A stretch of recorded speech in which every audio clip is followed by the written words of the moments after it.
Welcome to this remarkable frontier chronicle, where forgotten wisdom and unexpected innovation collide with tradition in ways that would forever change the course of local history.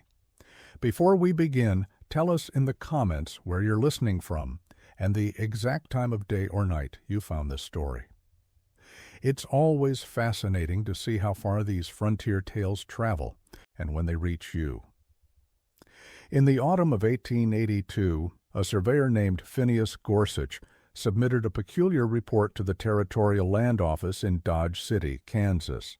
The document, recovered in 1963 from a water damage crate in the basement of the Ford County Courthouse, contained measurements that made no practical sense to the clerks who first reviewed it. Gorsuch had mapped a stretch of rangeland approximately 47 miles southwest of the Arkansas River crossing, near a seasonal creek the Comanche had once called something that roughly translated to the water that lies. What troubled the land office was not the terrain itself, but the structures Gorsuch had documented there, structures that appeared wildly overbuilt for their stated purpose. According to his survey notes, a cattle outfit operating in that region had constructed a bunkhouse with walls measuring 14 inches thick. 14 inches. The standard ranch bunkhouse of the era used 6-inch framing at most, often less. The foundation extended nearly 4 feet below grade, anchored with limestone blocks hauled from a quarry some 32 miles distant. The roof pitch exceeded 45 degrees, an angle more appropriate for the snow-heavy territories of Montana or Wyoming than the wind-scoured plains of southwestern Kansas. The clerks in Dodge City assumed Gorsuch had made errors. They filed the report without investigation. What they did not know was that the men who built that bunkhouse had survived something that ended dozens of others scattered across the same territory, and they had survived because one man among them refused to build the way everyone else was building. His name was Zetterberg, Ansgar Zetterberg. The records give only a surname and initial in most places, but a letter recovered from his sister's estate in Gothenburg, Sweden, in 1958 confirms the full name. Zetterberg arrived in Kansas in spring of 1879, following a route from Malmö to Liverpool, Liverpool to New York, New York to Chicago by rail, and from Chicago westward by stagecoach and foot. He was not a cowboy by training. He was a joiner who had spent 8 years building fishing boats along the Baltic coast and another 3 constructing granaries in Sweden's agricultural interior. He came to America because the winter of 1878 had convinced him his homeland offered no future. Zetterberg found work with the Talmadge Sprague Company, named for 2 investors who had never set foot on the land they owned. Orville Talmadge was a grain merchant in St. Louis. Herschel Sprague ran a dry goods warehouse in Memphis. They hired a foreman named Cornelius Drennan, originally from County Cork, and instructed him to build whatever structures were necessary to run cattle profitably. Drennan knew cattle. He did not know construction. He hired local men to throw up buildings using whatever lumber could be hauled from the mill at Cimarron, 58 miles northeast. The lumber was green. The foundations were shallow. The roofs were pitched at angles that looked reasonable to men who had never seen what a plains wind could do. Zetterberg arrived at the Talmadge Sprague operation in June of 1879, expecting to work cattle. Instead, Drennan put him to work repairing a stable door that had warped so badly it could no longer close. Zetterberg examined the door, then examined the stable, then walked the entire perimeter of every structure on the property. That evening, according to a journal entry later found among Drennan's effects, the Swede approached the foreman and spoke for nearly 20 minutes without interruption, the longest anyone had ever heard him talk. What Zetterberg told Drennan was simple. Everything they had built would fail. The lumber was too green, still holding moisture that would warp every joint within 2 seasons. The foundation sat too shallow, above the frost line, meaning the freeze-thaw cycle would heave the buildings off their footings. The roof angles were wrong for the wind patterns he had observed in his first 3 weeks on the property. The walls lacked any insulation against temperature extremes, and the bunkhouse, where 11 men slept, had been positioned in a natural wind channel between two low rises, a location that would funnel every winter gale directly through the structure. Drennan listened. Then he laughed. Then he told Zetterberg to fix the stable door and stop worrying about matters beyond his understanding. The summer of 1879 passed without incident. The cattle fattened on the abundant grass. The men worked 16-hour days during the branding season and 12-hour days during the rest. They ate beef and beans and biscuits. They drank coffee strong enough to dissolve a horseshoe nail. They slept in the bunkhouse that Zetterberg had warned them about, and they complained about the drafts that came through the walls, even in August. And they did nothing to address the problem because August drafts seemed like a minor inconvenience rather than a warning. Zetterberg, meanwhile, began building something of his own. He started in September, working only during his free hours, Sunday afternoons mostly, and the occasional evening when the light held long enough. He chose a location approximately 200 yards from the main bunkhouse, on the leeward side of a limestone outcropping that rose perhaps 12 feet above the surrounding prairie. The other men watched him dig. They watched him haul stones. They made jokes about the crazy Swede building a palace for himself in the middle of nowhere. The jokes continued through October. They continued through November. By December, Zetterberg had completed the foundation, 4 feet deep, lined with flat stones he had split himself using techniques learned in the granary building trade. The other men had stopped laughing by then, but only because they had stopped paying attention. They had their own concerns. The first real cold had arrived. What happened during the winter of 1879-1880 was not recorded in any official document. The Talmadge Sprague Company kept minimal records, and those records were destroyed in a warehouse fire in St. Louis in 1891. But a letter written by Drennan to his brother in Cork, dated March of 1880, and preserved in a private collection until its donation to the Kansas State Historical Society in 1967, provides a partial account. The winter was brutal, not the worst on record. That distinction would belong to later years, but brutal enough. Temperatures dropped below zero for 17 consecutive days in January. The wind never stopped. The bunkhouse, positioned exactly where Zetterberg had warned it should not be, channeled those winds through gaps in the walls that grew wider as the green lumber contracted in the cold. The men stuffed rags into the gaps. They hung blankets over the windows. They burned through their entire winter supply of firewood by the end of January and spent February burning dried cattle dung and twisted grass. 3 men developed frostbite. 1 lost 2 toes. The cook, a wiry Kentuckian named Obadiah Fentress, developed a persistent cough that would stay with him for the rest of his life. The cattle fared worse. The company lost nearly 400 head to the cold, mostly young stock that could not find adequate shelter. And Zetterberg? Zetterberg spent that winter in the structure he had built for himself. It was not yet complete.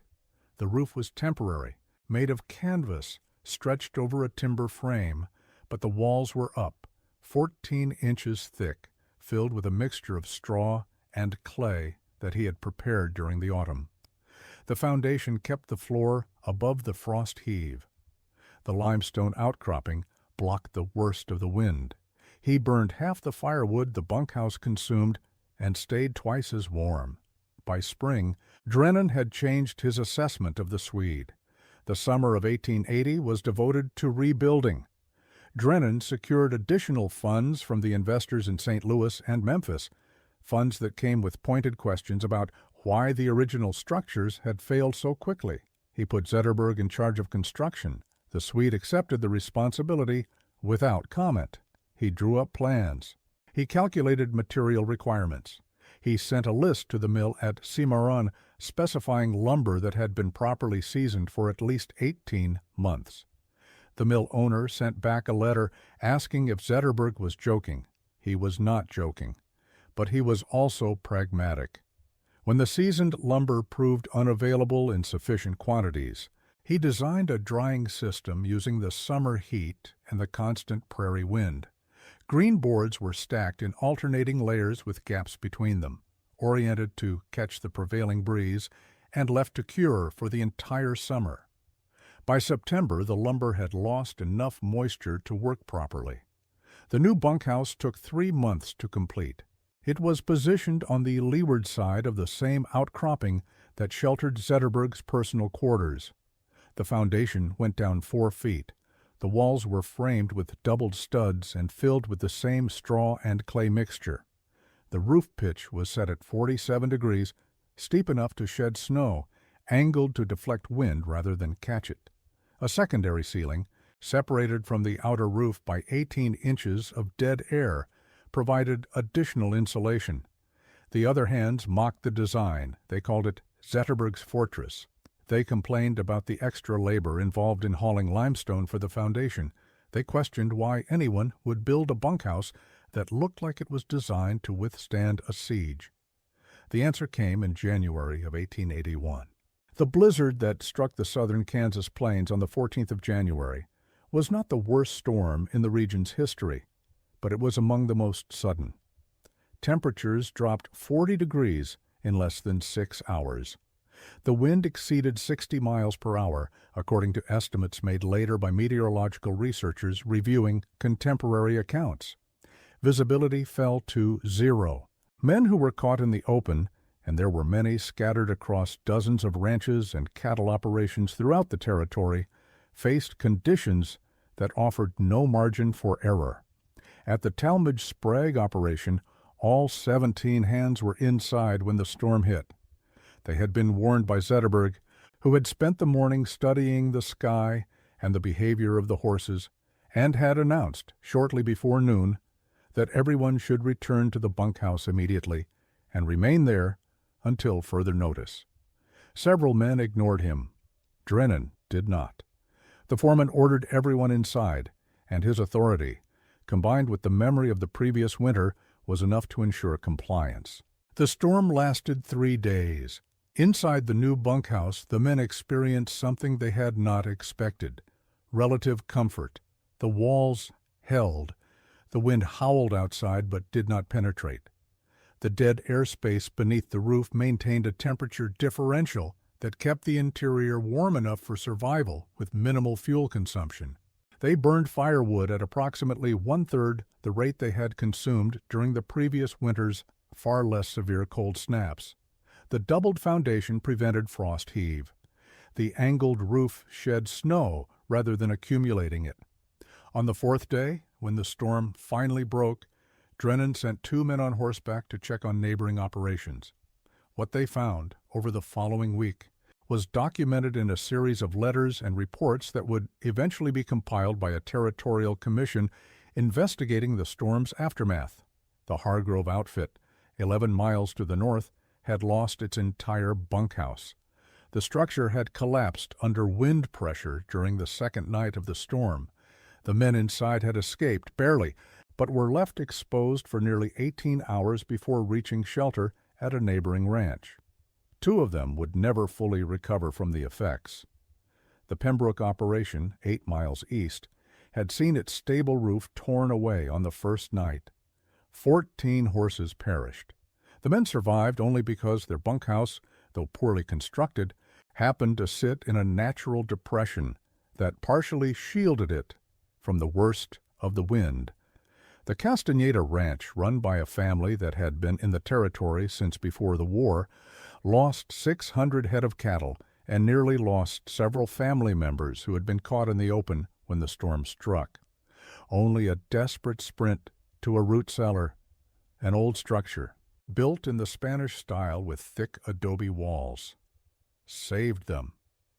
And at the Whitmore place, a small operation, run by a stubborn Vermonter named Josiah Whitmore and his 2 hired hands, the results were worse.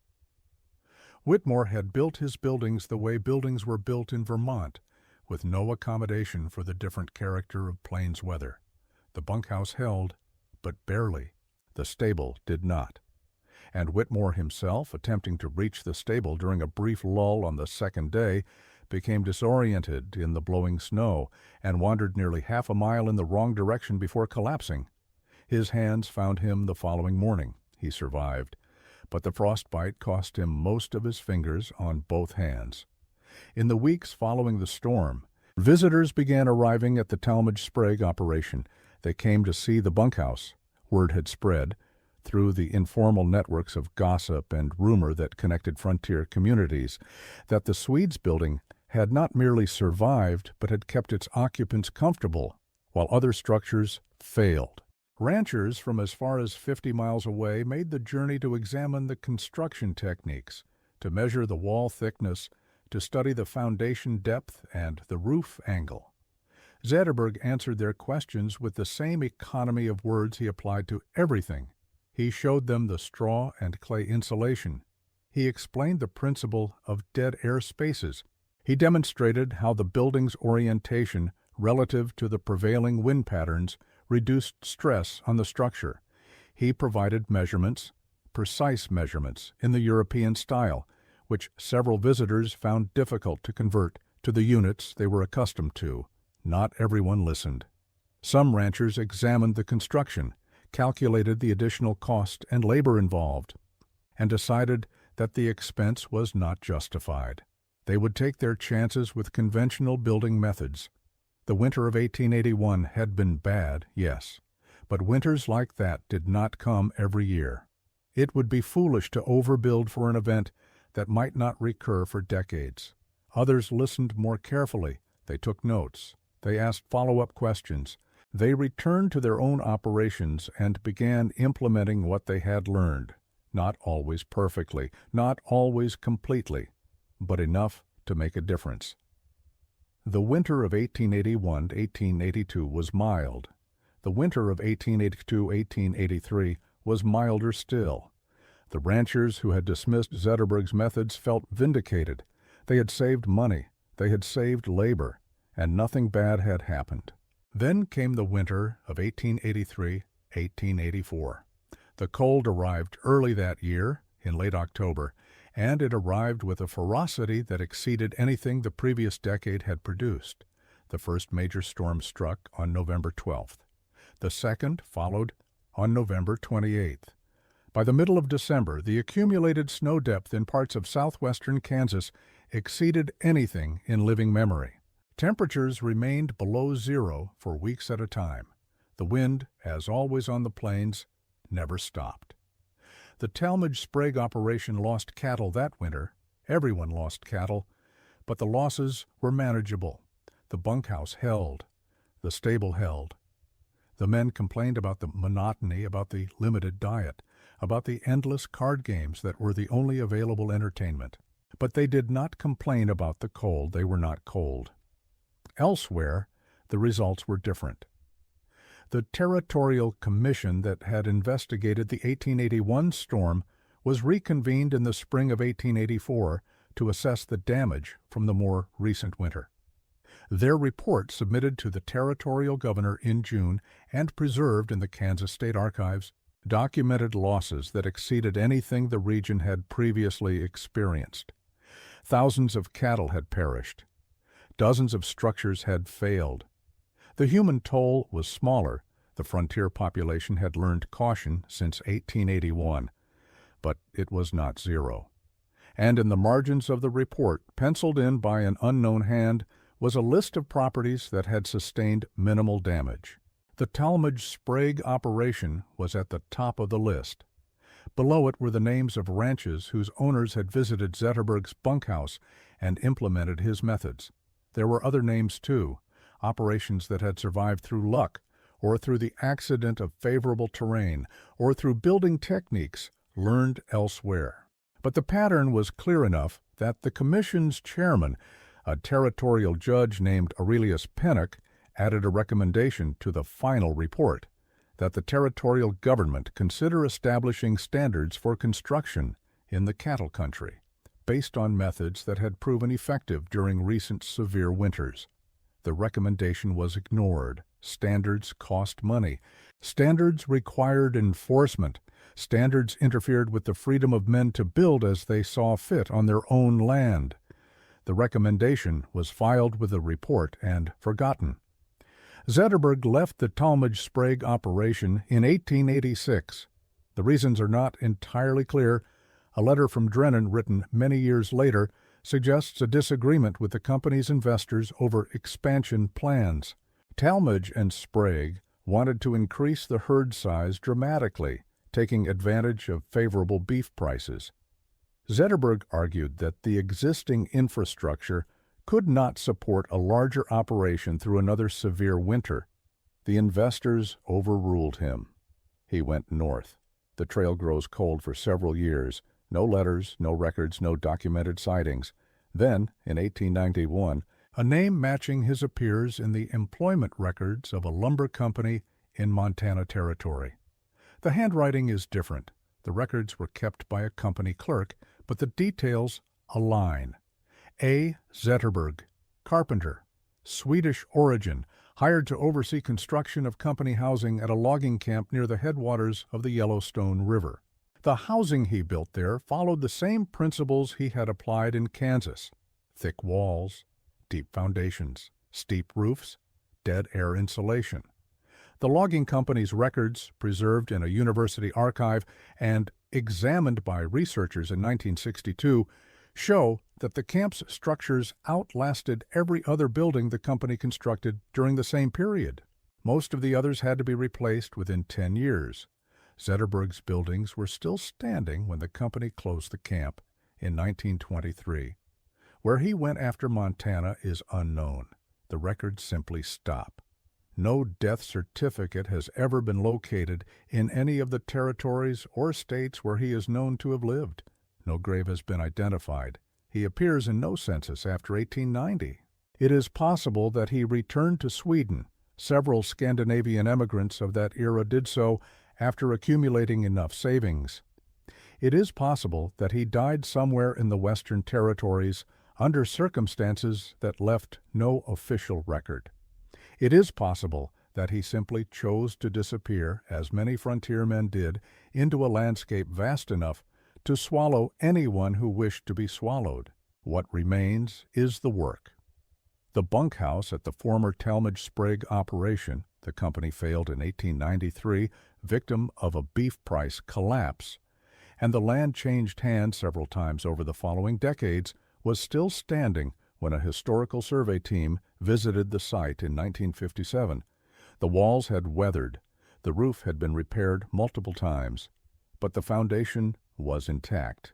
The basic structure was sound, and the building was still being used as storage by the ranch family that owned the property at the time. The survey team photographed the structure. They measured it.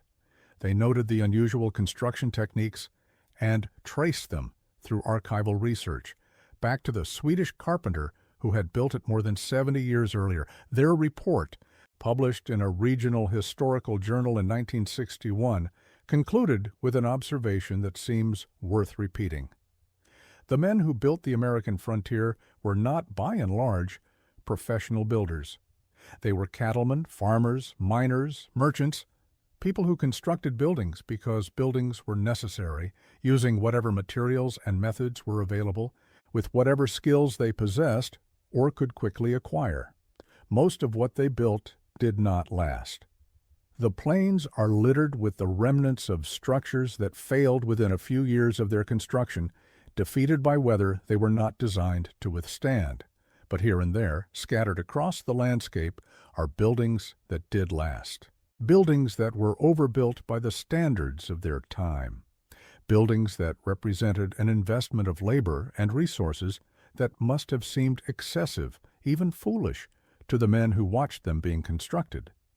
Buildings that survived because someone, a Swedish carpenter, a stubborn homesteader, an immigrant craftsman applying Old World techniques to New World conditions, understood something that most of their contemporaries did not. The frontier rewarded preparation. It punished optimism. It did not care whether a man thought a severe winter was unlikely. It did not adjust its severity based on what was convenient or economical. It simply came year after year, and those who had prepared survived, and those who had not prepared suffered, and the ones who learned from the suffering built better the next time, and the ones who did not learn rebuilt the same way and suffered again. This is the lesson that history has obscured. The cowboys of the American frontier were tough, tougher than the dime novels suggested, tougher than the movies would later portray them. But their toughness was not primarily a matter of physical endurance or skill with weapons or willingness to face danger. It was a matter of foresight, of humility, of understanding that the land they had chosen to inhabit was not forgiving, and that survival required building for the worst case rather than the most likely case. The ones who understood this, the Zetterbergs, the careful ones, the ones mocked for their excessive preparation, were often forgotten. They did not make dramatic last stands. They did not perform heroic rescues. They simply built their walls thick and their foundations deep, and when the storms came, they sat inside and waited, and when the storms passed, they went back to work. Their stories were not exciting, their methods were not glamorous, and so history recorded the gunfighters and the outlaws and the cattle barons, and forgot the carpenters who made it possible for anyone to survive long enough to become a gunfighter or an outlaw or a cattle baron in the first place. The Talmadge Sprague bunkhouse was demolished in 1968, 7 years after the Historical Survey documented it. The land had been sold to a developer who planned to subdivide it for housing. The new owners saw no value in preserving a weathered wooden structure that occupied space he intended to use for other purposes. Before the demolition, a local historian, acting on information from the 1961 survey, visited the site and removed several artifacts. A section of the original wall showing the straw and clay insulation, a piece of the limestone foundation, a hand-forged iron hinge that Zetterberg had reportedly made himself. These items were donated to a county historical society where they remain today, displayed in a case alongside a photograph of the building and a brief explanatory text. The text mentions Zetterberg by name. It describes his construction methods. It notes that the building survived multiple severe winters, while less solidly constructed structures failed. It does not mention the men who mocked him, or the investors who overruled him, or the ranchers who visited his bunkhouse after the 1881 storm and went home to build the same inadequate structures they had always built. It does not mention the cattle that froze, or the men who lost fingers and toes, or the operations that failed because their owners had refused to invest in preparation. History, in other words, has preserved the solution while forgetting the problem. And that is perhaps the greatest disservice we can do to the past, to remember the answer without remembering the question, to celebrate the survivor without understanding what made survival necessary. The cowboys of the American frontier were tougher than we imagine, but their toughness was not innate. It was learned, it was earned, it was built, one thick wall and one deep foundation at a time, by men who understood that the frontier did not reward confidence or optimism or hope. It rewarded only preparation, and the ones who were not prepared, the ones who built thin walls and shallow foundations, who trusted luck and dismissed caution, who mocked the careful ones and cut corners to save time and money, those men are not remembered at all, except as statistics in territorial commission reports, as names in lists of the lost, as cautionary examples that no one bothered to record because everyone assumed the lesson was obvious. It was not obvious. It is still not obvious. And that is why this story matters, not as a celebration of one Swedish carpenter who built better than his neighbors, but as a reminder that the difference between survival and failure, on the frontier as everywhere else, is usually decided long before the crisis arrives. It is decided in the choices we make when the weather is good and the danger seems distant. It is decided in the foundations we lay when no one is watching. It is decided by our willingness to prepare for possibilities that may never materialize, rather than assuming that the future will resemble the recent past. Ansgar Zetterberg understood this.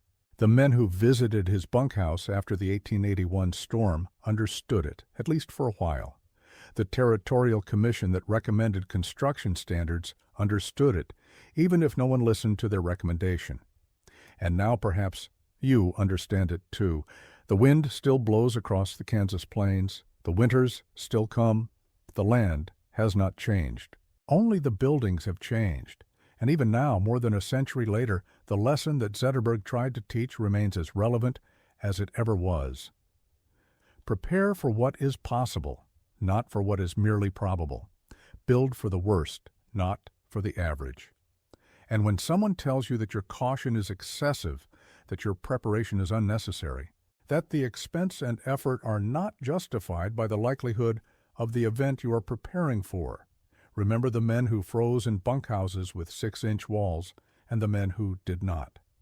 That is the true story of the American frontier, not the gunfights, not the cattle drives, not the gold rushes, or the land grabs, or the battles with indigenous peoples. The true story is simpler and less dramatic. It is the story of people who learned, often too late, that the margin between survival and catastrophe is measured in inches of wall thickness and feet of foundation depth. The cowboys of the American frontier were far tougher than you imagine, but their toughness was a consequence of their preparation, not a substitute for it.